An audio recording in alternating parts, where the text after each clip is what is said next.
Efesios capítulo 2, abra su Biblia. Vamos a estar hablando, el tema de nuestro campamento, de hecho hoy introducimos de lleno con eso, es llamados a servir, llamados a servir.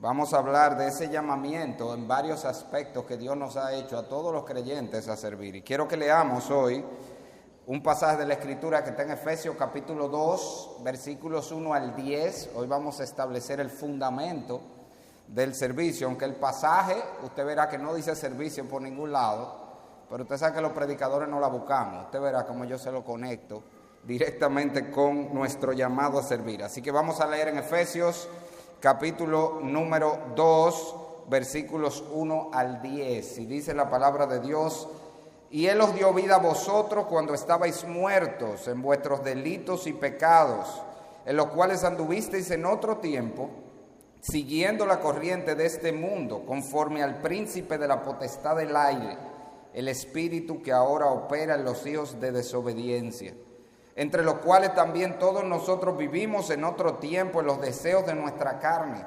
haciendo la voluntad de la carne y de los pensamientos, y éramos por naturaleza hijos de ira, lo mismo que los demás. Pero Dios, que es rico en misericordia, por su gran amor con que nos amó, aun estando nosotros muertos en pecado, nos dio vida juntamente con Cristo. Por gracia sois salvos. Y juntamente con Él nos resucitó, y asimismo nos hizo sentar en los lugares celestiales con Cristo Jesús, para mostrar en los siglos venideros las abundantes riquezas de su gracia, en su bondad para con nosotros en Cristo Jesús, porque por gracia sois salvos, por medio de la fe, y esto no de vosotros, pues es don de Dios, no por obras, para que nadie se gloríe, porque somos hechura suya, creados en Cristo Jesús para buenas obras, las cuales Dios preparó de antemano para que anduviésemos en ellas. Vamos a orar. Padre, con regocijo en nuestros corazones nos acercamos a ti en esta hora. Qué privilegio, Señor, que tú nos has dado, de reunirnos en tu nombre, de tener tu palabra en nuestras manos, de poder meditar en tu verdad. Habla, Señor, a nuestros corazones por medio de tu palabra. Haz efectiva esa promesa que tú nos has dado, de que ella no volverá vacía. Que ella, Señor, hable a cada corazón conforme a su necesidad en este día, pero que todos salgamos de este lugar conscientes de que tú nos has hablado. Te lo pedimos, Señor, en el nombre de Jesús. Amén. Amados, algo que tienen en común todos los sistemas religiosos de origen humano es que, por lo general, o no por lo general, siempre es así, es el desempeño de la persona lo que determina su estatus y posición delante de Dios. En otras palabras, para ponerlo en términos más sencillos, lo que hacemos determina lo que somos. Eso es lo que, ese es el moro, ese es el eslogan de todos los sistemas religiosos. Lo que hacemos determina lo que somos. Sin embargo, en el cristianismo bíblico real, el sistema es al revés. Nosotros hacemos lo que hacemos porque somos lo que somos. Es decir, lo que somos es lo que determina lo que vamos a hacer, no al revés. Y eso está muy claro en todos los lados de la palabra de Dios. Esa es la razón por la que generalmente usted ve que las epístolas de las Escrituras nunca comienza con mandatos. Difícilmente usted va a agarrar una epístola de la Biblia donde empieza inmediatamente a darnos mandatos de cosas que hacer. No, generalmente comienza describiéndonos lo que Dios ha hecho en Cristo, lo que somos en Cristo, para sobre la base de lo que somos, en virtud de lo que Dios ha hecho, entonces nosotros hagamos lo que tenemos que hacer. Ese sistema que te dije, lo que somos determina lo que hacemos, y eso es especialmente cierto en esta epístola del apóstol Pablo a los Efesios. Él deja claro esa realidad. Nosotros hacemos lo que hacemos porque somos lo que somos. Si usted busca conmigo, ¿dónde comienza? Bueno, me hubiera gustado interactuar un poquito con ustedes, pero están un poco lejos, si no me ven. Pero la epístola a los Efesios tiene una división bastante clara. En eso que les dije, comienza con los indicativos, lo que Dios ha hecho, para luego darnos los imperativos, lo que Dios nos manda. Y es justamente en la mitad de esta carta donde Pablo hace esa transición. Esta es una carta de 6 capítulos y es justo en el capítulo 4 que Pablo hace la transición hacia los imperativos. De hecho, es interesante que hasta el capítulo 4 Efesios no tiene ningún imperativo, nada que nos está mandando a hacer. Todo lo que está diciendo lo que Dios hizo, lo que Dios ha hecho, lo que somos en el Señor. Y a partir del capítulo 4 tiene imperativo tras imperativo, mandato tras mandato. Y si yo le preguntara a ustedes, ¿dónde habla Efesios del servicio? Seguramente que muchos de ustedes que vienen de iglesia donde se predica la Biblia, ustedes hubieran elegido un pasaje de Efesios para el servicio, o Efesios 4, porque allí que dice que Dios ha puesto maestros, pastores y maestros en la iglesia para edificar, para perfeccionar a los santos para la obra del ministerio. O sea que Pablo comienza en Efesios 4 hablándonos del ministerio, hablándonos del servicio. Pero el problema es que él no comienza la carta en Efesios 4. De hecho, él está basando lo que nos dice en Efesios 4 sobre lo que nos ha dicho antes. Si usted mira Efesios 4.1, búsquelo en su Biblia conmigo. Allí nosotros podemos ver la transición. Usted ve que en Efesios 4, de nuevo, si usted lo conoce, a partir del versículo 12, él va a comenzar a hablarnos de ese llamado que tenemos a servir. Todos estamos llamados a servir, a formar parte de una iglesia. No hay llanero solitario en el cristianismo. Todo el mundo tiene una iglesia, pero todavía más a formar parte del engranaje de la iglesia, del ministerio de la iglesia. Sin embargo, otra vez Pablo no comienza allí.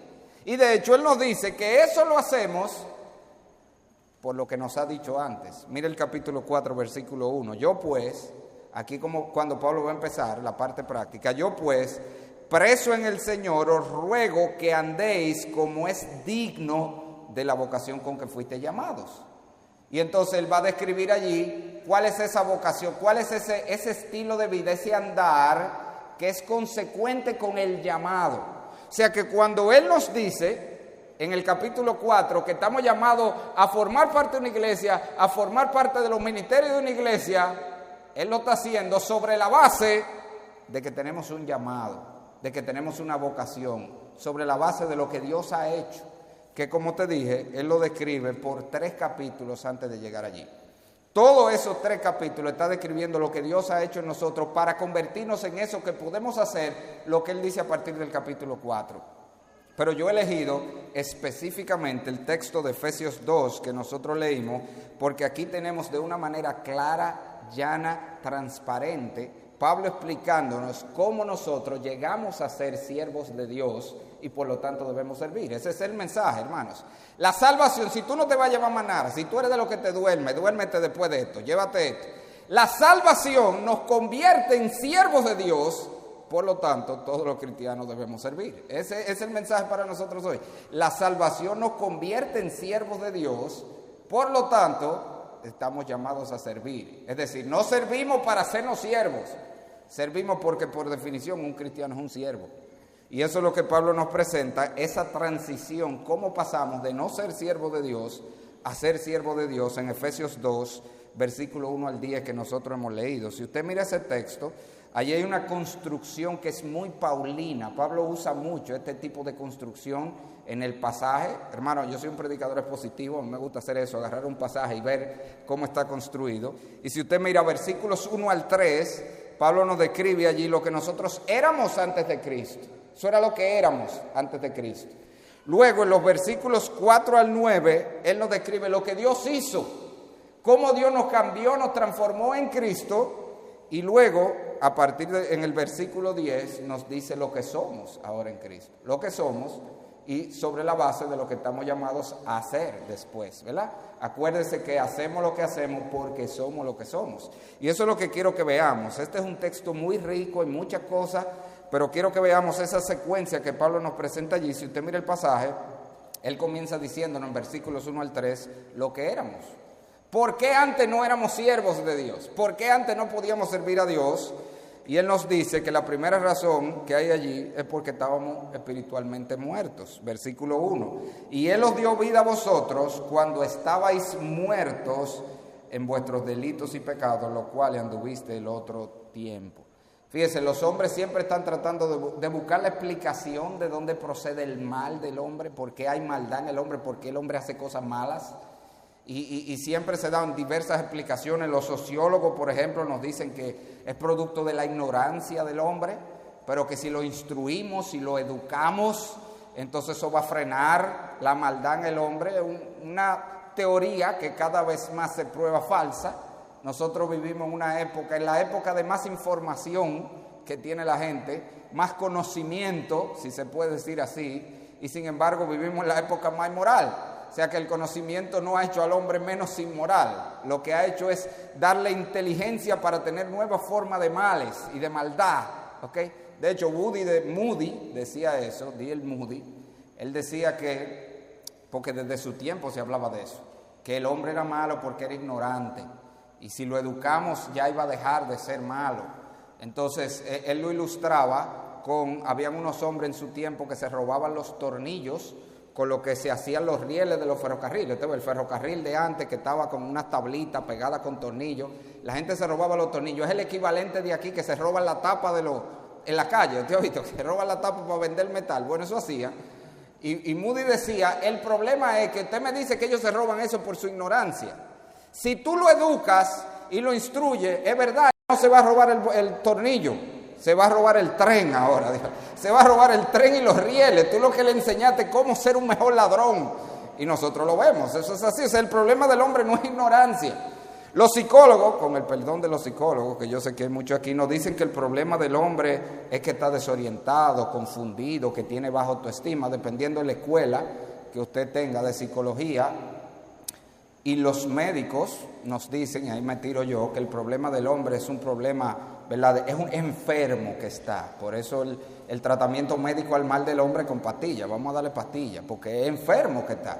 Ya hoy no hay niños rebeldes. Tienen síndrome de falta de sujeción a la autoridad. Eso existe, señor. Eso existe. Yo conozco una hermana que llevó a su hijo malcriado a una evaluación psiquiátrica y lo que le dijeron que él sufre de síndrome de falta de sujeción a la autoridad, que él está enfermo y no es un niño chiquito. Si dije niño, no es niño chiquito, un manganzón de 20 años.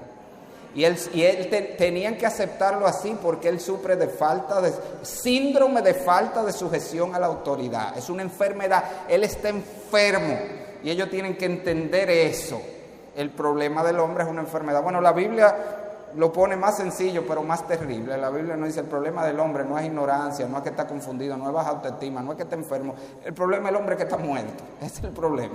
Tan sencillo como eso. Él está espiritualmente muerto. Eso es lo que Pablo nos está diciendo. Esa muerte espiritual, por supuesto, se refiere a que el hombre está separado de Dios. El pecado ha roto su relación con Dios, pero por esa razón, entonces, el hombre vive en el pecado. O sea, la esfera en que vive. Cuando Pablo dice allí, y Él os dio vida a vosotros cuando estabais muertos en vuestro delito y pecado, Pablo no está diciendo que estamos muertos por el que pecamos. No, Él está diciendo porque estamos muertos, vivimos en delito y pecado. Y el punto es este, todo lo que hace el muerto espiritual es pecar. No podemos servir a Dios por la sencilla razón de que como espiritualmente muertos que somos, todo lo que hacemos está dañado por nuestro pecado. Cuando Pablo dice allí que estaba muerto en delito y pecado, fíjese, usa dos palabras. La primera se refiere al pecado voluntario, cuando el hombre hace lo malo porque quiere hacer lo malo. La segunda se refiere a no llegar a la marca. O sea, que aun cuando el hombre quiere hacer lo bueno, no se considera bueno a los ojos de Dios. ¿Por qué? Porque está manchado con su pecado. Porque él está muerto, está podrido. Y todo lo que hace el muerto, todo lo que toca, le pega a los gusanos que tiene. Eso es lo que pasa. Todo está manchado con su pecado. ¿Qué es lo que dice Isaías? Usted conoce ese pasaje. Que toda la justicia del pecador que son trapo de inmundicia delante de Dios. Déjeme ilustrárselo a los más viejitos, porque ya los muchachos quizás no vieron. Yo no sé si usted vio la película de Hombres en Negro, Men in Black. La vieja, la de allá, porque todos los remakes son un disparate siempre. Pero la de allá, la que era con Will Smith allá atrás, que había un cucaracho gigante. ¿Usted se acuerda que vino un hombre que era una cucaracha gigante? Y él se metió en el cuerpo de otro tipo y estaba metido, era una cucaracha, pero cogió el cuerpo de otro y se metió. Y él se vistió de camarero porque él quería llegar a alguien que estaba comiendo en un restaurante. Y él servía los platos, pero ¿qué sucedía? Que no importa lo bueno que fuera el plato, cada vez que él hacía así ponía el plato, la cucaracha le caían por aquí, arriba el plato. Bueno, eso es lo mismo que pasa con las obras de un pecador. Aun cuando quiera servir a Dios, todo lo que hace, todo lo que él trata de ponerle a Dios, le caen los gusanos del muerto, así, y lo ensucia. Así que estamos muertos. Pero Pablo sigue complicando esta situación y dice que el hombre sin Cristo no solamente es un muerto espiritual, es un esclavo. Es un esclavo cuya desobediencia a Dios está energizada por sus amos. Mire como él dice en el versículo 2, en lo cual anduviste en otro tiempo, siguiendo la corriente de este mundo, conforme al príncipe de la potestad del aire, el espíritu que ahora opera en los hijos de desobediencia, entre los cuales también todos nosotros vivimos en otro tiempo en los deseos de nuestra carne, haciendo la voluntad de la carne y de los pensamientos. ¿Y qué es lo que Pablo está diciendo? Usted ha quizá oído de los famosos 3 enemigos del cristiano, ¿verdad? ¿Cuáles son los 3 enemigos del cristiano? Vocelo, ¿eh? El diablo, el mundo y la carne. ¿Usted lo vio? Que estaban ahí los 3. ¿Usted lo vio? Siguiendo la corriente del mundo, conforme al príncipe de la potestad del aire, que es el diablo, y al final del versículo 3, los deseos de nuestra carne. Allí están los 3. Lo que muchas veces nosotros creemos como que son 3 enemigos que están atacándonos por 3 vías diferentes. No es así que funciona. Ellos los 3 se unen. En realidad, el que tiene esclavizado al hombre es el diablo. Él es el que tiene al hombre esclavizado, pero él usa una cadena que se llama el mundo, esa es la cadena. Y él la engancha en una argollita que todos los hombres tienen, que se llama la carne, ahí la engancha. ¡Clac!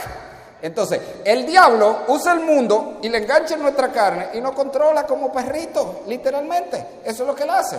De hecho, Pablo lo dice, que le predique a los que rechazan el evangelio, que tengan misericordia por si quizá Dios le concede que se arrepientan y escapen del lazo del diablo en que está cautivo voluntad de él. El hombre sin Cristo, un esclavo, es lo que Pablo está diciendo. Es un desobediente a Dios, es un hijo de desobediencia, pero que su desobediencia es energizada por sus amos. El diablo, a través del mundo, enganchado en su carne, lo controla y por eso no puede servir a Dios. Porque no podemos servir a 2 señores y ya él tiene un amo, que es el diablo, que controla su vida. Así que Pablo nos está diciendo, mire qué terrible es la condición del hombre sin Cristo. Antes de venir a Cristo estábamos muertos, éramos esclavos, pero todavía más, dice él, éramos objeto de la ira de Dios. Mire el versículo 3 al final. Vamos a leer el 3 entero. Entre los cuales también todos nosotros vivimos en otro tiempo, en los deseos de nuestra carne, haciendo la voluntad de la carne y de los pensamientos, y agárrelo aquí, y éramos por naturaleza hijos de ira, lo mismo que los demás. Cuando Pablo dice allí que éramos hijos de ira, no está diciendo que éramos personas airadas, aunque eso también es verdad en muchos casos, pero eso no es lo que Pablo está diciendo. Cuando él habla allí de hijos de ira, lo que está diciendo es que estábamos bajo la ira de Dios. De hecho, hay un texto en esta misma carta de Efesios donde él usa las mismas palabras y está mucho más claro. Se lo voy a leer, Efesios 5:6. Él dice, nadie os engañe con palabras vanas, porque por esta cosa viene la ira de Dios sobre los hijos de desobediencia. ¿Usted ve? Que es la misma cosa que él dijo allí, éramos hijos de desobediencia, éramos hijos de ira. Los hijos de desobediencia están bajo la ira de Dios. Así que antes de venir a Cristo no podíamos servir a Dios porque estábamos muertos y todo lo que hacíamos, aún para tratar de agradar a Dios, estaba manchado con nuestra corrupción, con nuestro pecado, con los gusanos del muerto, porque éramos esclavos del diablo, pero además porque éramos los más buscados. En la lista de Dios de los buscados, de los sentenciados, ahí estábamos nosotros metidos también. El que intentara buscar servir a Dios estando sin Cristo, lo que se va a buscar un problema, lo que va a terminar preso. Yo no sé si usted vio una historia, eso fue muy jocoso, señor. Yo supongo que a él no le fue jocoso, pero fue muy jocoso. Yo no sé si usted vio la del hombre que atracó la banca y se sacó la lotería después. ¿Usted lo vio? No. Eso fue verdad en nuestro país. El hombre va a atracar una banca y el hombre se mete a atracar la banca, pero justo cuando va a sacar la pistola, se metió alguien a la banca y el hombre se metió en miedo y guardó la pistola, pero como ya estaba ahí adelante, tenía que hacer algo y jugó. Pues, dame un paleo, una cuestión, y jugó. Y se quedó mirando el numerito hasta que el otro jugó y salió. Y cuando el otro salió, sacó la pistola, tuvo un asalto, bla, bla, bla, bla, y robó. 5,000 pesos era lo que tenía la banca, porque era una banca de un campo. Y el hombre se robó 5,000 pesos. Y como nuestro Dios tiene un sentido del humor tremendo, el hombre se sacó la loto. Se sacó 500,000 pesos. El hombre se robó 5,000 y se sacó 500,000. Adivina la brillante idea que él tuvo. Yo voy a ir a cobrar los 500,000 y devuelvo los 5,000 que robé. En Najayo está todavía el hombre. Su brillante idea no le salió. Pero que yo no me robé 5, yo lo voy a devolver. Pero usted robó, usted es un delincuente. va preso, en lo que se averigua el caso. Bueno, eso es lo mismo que le va a pasar al que trata de servir a Dios sin Cristo, lo que va a terminar preso. Dios le va a decir, ya cenó, súbalo. Usted se acuerda. Es para la camiona que va, porque somos delincuentes en la justicia de Dios. Estamos bajo la ira de Dios. Eso era lo que éramos. Ahora mire cómo Dios cambia eso en Cristo.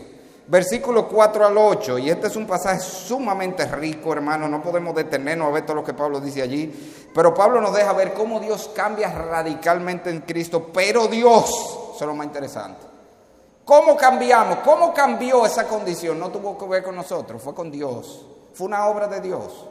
Nosotros podemos hacer tanto para salvarnos como un muerto puede hacer para revivirse. ¿Qué puede hacer un muerto para revivirse? Absolutamente nada. Él está ahí en la morgue, y si no los reviven, de ahí él no sale. Eso mismo podemos hacer nosotros. Tuvo que venir Dios, pero Dios intervino. ¿Y por qué lo hizo? Pero Dios, que es rico en misericordia por su gran amor con que nos amó. No era porque éramos buenos, no era porque éramos bonitos, no era porque lo merecíamos. Era porque Él es rico en misericordia. La razón está en Dios. Él es rico en misericordia y nos amó, que es la gran paradoja. ¿Usted está consciente que ese que dice que amó es el mismo que dijo que era hijo de ira? Esa es la gran paradoja. Dios ama aquello contra lo cual está irado. Es una paradoja tremenda de la Biblia. En su amor, oiga, el evangelio es este, hermano, por si usted no lo entiende. El evangelio se trata de que Dios mandó a su Hijo al mundo a morir en su amor para salvarnos de su ira. ¿Entendiste? Ese es el evangelio. Dios en su amor mandó a su Hijo Jesucristo a morir para salvarnos de su ira. Ese es el evangelio. Dios por su amor mandó a Jesucristo para salvar a los delincuentes que estaban bajo su ira, los esclavos del diablo y los muertos espirituales. ¿Y cómo lo hizo? Él hace un cambio del cielo a la tierra, un cambio de 180 grados. Fíjate que eso es lo que Pablo trata de describir aquí. Nos dio vida, nos resucitó con Cristo Jesús. El muerto tiene vida. El muerto ahora ha sido limpiado, lavado, dado vida espiritual, vuelto a la comunión con Dios, de tal manera que ahora puede hacer cosas que agraden a Dios, porque Él está haciendo en Cristo, lavado en Cristo, le dio vida. No solamente eso, nos libró de la esclavitud del diablo. Dice que nos hizo sentar en los lugares celestiales en Cristo. Y para usted entender qué es lo que Pablo está diciendo ahí, usted tiene que saber que Pablo dijo en el capítulo 1, antes, este es el 2, en el 1, al final del 1, que Cristo estaba reinando en los lugares celestiales sobre todo principado y potestad. Y la idea era, antes estábamos bajo la esclavitud del diablo, ahora hemos sido liberados y sentados con Cristo arriba, libre de la esclavitud del diablo. El Señor da vida al muerto, libera al esclavo, pero no solamente eso, convierte a esos hijos de ira en receptores de su gracia y su bondad, ¿verdad? Para mostrar en los siglos venideros las abundantes riquezas de su gracia en su bondad para con nosotros en Cristo Jesús. Dios derrama su gracia sobre este pecador que merecía ira. Dios le da gracia. Y a veces nosotros no entendemos el concepto de gracia. La gracia simplemente significa que Dios está puesto para ti, hermano. Eso es, Dios está puesto para ti. Todos los recursos de Dios. De hecho, los americanos tienen la palabrita gracia en inglés es grace, grace. Y ellos tienen un eslogan tremendo, un acróstico tremendo, que es las riquezas de Dios a expensas de Cristo. God's riches at Christ's expense. Las riquezas de Dios a expensas de Cristo, eso es lo que es gracia. Todo lo que hay en Dios ahora está disponible para nosotros a través de Jesucristo. Todo lo bueno, todos los recursos de Dios para nosotros poder hacer lo que Dios nos llama a hacer, que es donde nos lleva el versículo número 10. Por cierto, Pablo nos dice en el 8 y 9 que esto es por fe, no es por obras. Es por gracia, es por fe, es en unión con Cristo, es porque Cristo murió, es porque Cristo resucitó, es por la obra de Jesús, es por los méritos de Jesús, es por nuestra unión espiritual con Cristo, por la fe. Y Él nos dice entonces en el versículo 10, ¿para qué Dios hizo este cambio? Y aquí es donde Dios nos transforma de esclavos, de muertos, de delincuentes, objetos de su ira. Dios obra en Cristo de toda esta manera que vimos para llevarnos a ser ahora siervos suyos que obramos para Dios. Mira el versículo 10, porque somos hechura suya, creados en Cristo Jesús para buenas obras, las cuales Dios preparó de antemano para que anduviésemos en ella. Y es interesante cómo Pablo describe a un cristiano allí, somos hechura suya. Esa palabra hechura es la palabra poema, de donde viene nuestra palabra en español, poema. La idea es somos una obra de arte, señores. Hermano, tú te has puesto a pensar eso. Los cristianos, dice Dios, somos la obra de arte de Dios. Yo sé, hermano, que a veces no nos vemos así. Yo a un hermano yo le dije eso una vez y él dijo, bueno, pero será un Picasso. Yo no sé si usted conoce las obras de Pablo Picasso, que son deformadas, toditas. No, hermano, somos la obra de arte de Dios. El problema es que Dios no ha terminado su obra. Dios no ha terminado. Cuando Dios te salva, Dios te puso en la mesa para comenzar a trabajar contigo y hacer contigo una obra de arte. De eso que se trata la salvación. Dios coge este clavo, lo libera, Dios coge este muerto, le da vida, Dios coge este delincuente y lo convierte en un objeto de su bondad y su gracia para ahora comenzar a hacer algo hermoso, algo maravilloso con nosotros. No solamente somos esa obra de arte de Dios, somos una nueva creación de Dios, creados en Cristo Jesús. Ahora, ¿con qué propósito? Para buenas obras, la cual Dios preparó de antemano. Fíjese que, como siempre se dice, no somos salvos por obras, pero somos salvos para buenas obras. El resultado de la salvación es siempre, en todos los casos, un individuo que en virtud de lo que Dios ha hecho en Cristo ahora ha sido capacitado y ha sido llamado a las buenas obras. Ese es el resultado de la salvación. Dios nos libera, Dios nos da vida, Dios nos empodera con su gracia para que ahora nosotros hagamos buenas obras. Ahora, ¿qué son esas buenas obras? ¿A qué Pablo se está refiriendo con buenas obras? Que ayudamos a la viejita a cruzar la calle. Venga, mamá, para ayudarla. Bueno, puede ser que eso sea parte. Que le damos a los pobres cuando los vemos en la calle. Puede ser también. Pero cuando ahí habla de buenas obras, se está refiriendo a todo el quehacer cristiano. Se está refiriendo a que Dios nos salva, Dios nos libera, Dios nos transforma, Dios obra en nosotros para que ahora vivamos una vida consagrada a servirle a Él. Esa es la idea. Dios nos salva para convertirnos en siervos suyos, que ahora vivamos, que nuestra vida esté centrada en servir a Dios. Y yo sé que usted me va a decir, bueno, eso no está muy claro ahí, pero por eso yo te quiero llevar a varios textos de la Biblia para que tú lo veas bien claro. El resultado de la salvación es una persona que ha sido capacitada, llamada y empoderada por Dios para servirle. Ese es el resultado de la salvación. Y te lo voy a mostrar en varios textos. Mueva su Biblia allí para que se despierte un chin. 1 Tesalonicenses, vaya conmigo. 1 Tesalonicenses capítulo 1. Versículo 8 al 9. Vamos a ver lo mismo que Pablo describió aquí, con otras palabras, en otro pasaje. Usted va a ver que en vez de decir buenas obras, dice para que sirvamos. El resultado de la salvación es un siervo de Dios. Ese es el resultado en todos los casos. Dice 1 Tesalonicenses 1, 8 al 9, porque partiendo de vosotros ha sido divulgada la palabra del Señor, no solo en Macedonia y Acaya, sino también en todo lugar. Vuestra fe en Dios se ha extendido, de modo que nosotros no tenemos necesidad de hablar nada, porque ellos mismos cuentan de nosotros la manera en que nos recibisteis, agarre aquí, y cómo convertisteis de los ídolos a Dios. ¿Para qué dice ahí? Para servir al Dios vivo y verdadero. ¿Cómo te convertiste para servir? Eso es. Dios nos salva, Dios nos transforma, Dios nos libera, Dios nos cambia, Dios nos empodera en Cristo para servirle. Ese es el propósito. El resultado de la salvación es siempre un siervo, llamado, capacitado, empoderado para servir. Mire otro, Hebreos capítulo 9, versículos 13 y 14. Hebreos 9, 13, leo. Porque si la sangre de los toros y de los machos cabríos y la ceniza de las becerras rociadas a los inmundos santifican para la purificación de la carne, versículo 14, ¿cuánto más la sangre de Cristo, el cual mediante el Espíritu Eterno se ofreció a sí mismo sin mancha a Dios, limpiará vuestra conciencia de obra muerta, las obras del muerto? ¿Para qué? Para que sirváis a Dios. ¿Usted está viendo? Dios nos libra de las obras muertas. ¿Para qué? Para que ahora seamos siervos, para que sirvamos a Dios. Ese es el resultado. El resultado de la salvación siempre es un siervo de Dios. Es alguien capacitado, llamado, empoderado para servir a Dios. Busque otro. Vamos a buscar otro. Romanos capítulo 6. Esto está por todos lados en la Biblia. Romanos capítulo 6. Pero gracias a Dios que aunque erais esclavos del pecado, te voy a quitar la parte de la esclavitud, habéis obedecido de corazón aquella forma de doctrina a la cual fuiste entregados y libertados del pecado, viniste a hacer ¿qué? ¿Están ahí? ¿No están ahí? ¿No lo encontraron? Romanos 6. 6:18. 6:18. Y libertados del pecado, viniste a ser, ¿qué? Siervos de la justicia. ¿Cuál es el resultado de la salvación? Un siervo, Señor, eso es todo lo que yo quiero que tú te lleves hoy.